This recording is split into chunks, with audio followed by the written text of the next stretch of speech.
Syederalun 14 tiang listrik tumbang ke badan jalan lintas Medan Banda Aceh kawasan Kede Simpang Muling, Kecamatan Syamtalira Arun, Aceh Utara, Minggu dini hari.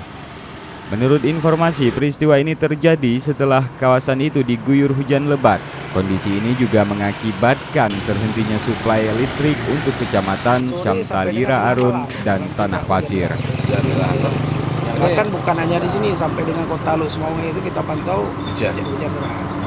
Ini berapa lama nih perbaikan? Perbaikan kita upayakan sampai dengan jam 18 sampai jam 6 sore kita upayakan udah operasi. Karena untuk material kita, stok material kita tersedia. Ini yang terganggu dari mana ke mana? Sementara itu, Syederalun, peristiwa tumbangnya tiang listrik ini ikut mengganggu arus lalu lintas, di mana pelintas hanya bisa menggunakan satu jalur badan jalan.